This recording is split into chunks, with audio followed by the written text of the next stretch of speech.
अस्सलामुअलैकुम दोस्तों, आप देख रहे हैं रिलायबल वर्ल्ड और मैं हूं अंसर सियाल। दोस्तों, कश्मीर इलेक्शन की कैंपेन जो है वो खत्म हुई और अब जो है रिजल्ट का इंतजार है। लेकिन कल दो मास्टर स्ट्रोक खेले गए हैं और जो लगता है कि इस इलेक्शन में टर्निंग पॉइंट साबित होंगे, आज इस पे भी बात करेंगे। उसमें एक तो कप्तान ने खेला है और दूसरा भी एक इस तरह से खेला गया है कि इसमें अपोजिशन का बचना मुश्किल है। इसके अलावा हम बात करेंगे चूंकि कश्मीर के इलेक्शन जो हैं थोड़े मुख्तलिफ अंदाज में होते हैं, जिसमें नॉर्मली पाकिस्तान में होते हैं, इससे थोड़े मुख्तलिफ होते हैं, इस पे भी बात होगी।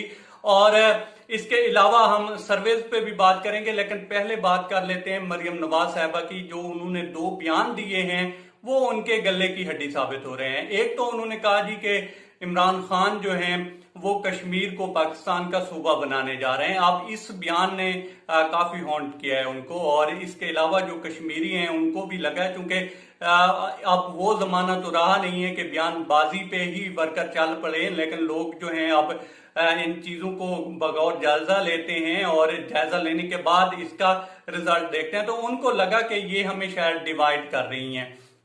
इसके अलावा उन्होंने कहा जी कि इमरान खान साहब जो हैं इन्होंने कश्मीर का सौदा कर दिया है। अब अगर इनकी ये बात मान भी ली जाए कि इमरान खान ने सौदा कर लिया है, तो ये जो वीडियो है ये बैक साइड पे चल रही है दोस्तों, आप देख ही रहे होंगे। इसका मैं क्या करूं? अब अगर मैं मरियम नवाज की बात को मान भी लूं कि इमरान खान साहब ने सौदा कर लिया है कश्मीर का और कश्मीर को बेच दिया है, तो ये क्या था? जिनका कह रही हैं कि वो कश्मीर का बेटा है, मुझे इसमें कोई शक नहीं है कि वो कश्मीर का बेटा होगा। मुझे इसमें भी कोई शक नहीं है कि मरियम नवाज साहिबा कश्मीर की बेटी हैं, बल्कि वो पाकिस्तान की बेटी ही खुद को कहती हैं और कश्मीर की बेटी भी कहती हैं। तो हम ये सारा कुछ मानने को तैयार हैं। लेकिन ये जो वीडियो नजर आती है जिसमें जो कश्मीर के जो कह लें कि दुश्मन हैं या कश्मीर को हड़प करने के चक्कर में हैं, वो तो इनके घर आते हैं और इनके वालिद साहब को अकेले में मिलते हैं और बगैर वीजे के भी आते हैं। तो इस वीडियो का मैं क्या करूं? अब आ जाते हैं कि जो कश्मीर के इलेक्शन हैं वो क्यों डिफरेंट हैं पाकिस्तान से। देखें दोस्तों, यहाँ पे जो है एमपीए सिलेक्ट होते हैं, वहां पे ये नहीं है। वहां पे एमएलए सिलेक्ट होते हैं और वहां पे जो कश्मीर की डायरेक्ट नशिस्तें हैं वो हैं 33।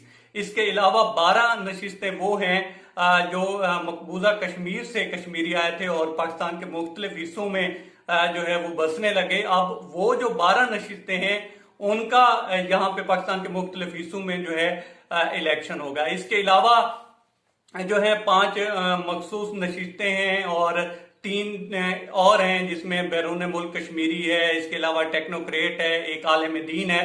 तो इस तरह से टोटल 50 बनती है। लेकिन उसमें से कुछ मखसूस नशिस्तें निकाल ली जाएं तो 42 से 45 नशिस्तें ऐसी बनती हैं जिनके ऊपर डायरेक्ट इलेक्शन होगा, जिनके ऊपर जो है मुकाबला होगा। अब इसमें जो कुछ देखा जा रहा है वो तो ये देखा जा रहा है कि पीटीआई जो है वो पहले ये लगता था कि 50 to 60% जो सीटें हैं वो ले जाएगी। लेकिन अब जब खान साहब गए हैं और उन्होंने ये एक पहला मास्टर स्ट्रोक, जिसका मैं 2 मास्टर स्ट्रोक मैंने बताया था जिसका मैं जिक्र करने जा रहा हूं, वो ये खेला है उन्होंने। एक तो उन्होंने क्लियर किया है कि मुझे नहीं है पता कि ये कहां से बातें आ रही हैं कि मैंने जो है कश्मीर को पाकिस्तान का सूबा बनाना है।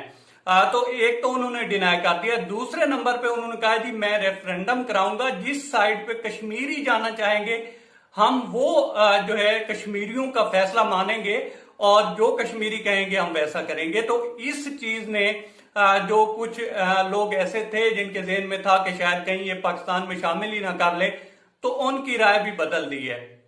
दूसरा जो मास्टर स्ट्रोक खेला गया वो गवर्नमेंट ने तो नहीं खेला, लेकिन गैलप ने खेला या गैलप ने एक अपनी राय देने की कोशिश की है और उसमें उन्होंने बताया है कि पीटीआई जो है वो टॉप लीडिंग जमात है कश्मीर इलेक्शन में।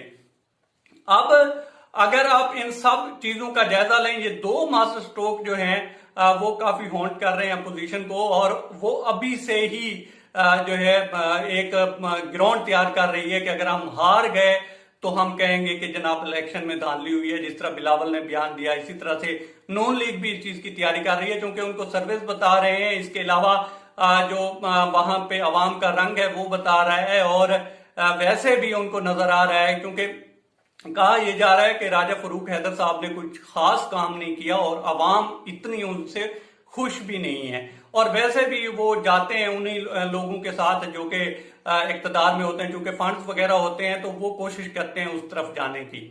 तो ये सारी चीजें अगर मिलाई जाएं और इन सर्विस रिपोर्ट को देखा जाए, क्योंकि सहाफी ये भी कहते हैं कि हमें नून लीग के कभी कभार तो लोग ही नहीं मिलते थे, हमें ढूंढने पड़ते थे, क्योंकि वन साइडेड प्रोग्राम तो हम कर नहीं सकते। अब इन सारी चीजों को अगर मिलाएं, इलेक्शन को मिलाएं, और खासकर जो मुकाबला होना है वो तो उन 33 में होना है, या फिर ये 12 तो टोटल 40 से 45 नशिस्तें होती हैं, मखसूस निकाल भी ली जाए तो मुकाबला वहां होना है। और वहां पे ये कहा जा रहा है कि 70% जो है वो पीटीआई लीड के साथ चल रही है। अब इसमें नून लीग है या पीपल्स पार्टी है, इनका बचना तो मुश्किल है। साफ है कुछ नशिस्तें तो हासिल करेंगे, लेकिन रिजल्ट जो है वो सामने नजर आ रहा है कि पीटीआई के हक में जाता नजर आ रहा है। अब देखते हैं कि क्या रिजल्ट जो है जब फाइनल शक्ल इख्तियार करता है तो उसमें लीड कितनी होती है। अब तक इतना ही दोस्तों। आप दोस्तों से रिक्वेस्ट है कि आप हमारे चैनल का विजिट करें, और अगर आपको हमारे चैनल का कंटेंट पसंद आए तो इसे सब्सक्राइब करें। ताउन के लिए शुक्रिया दोस्तों।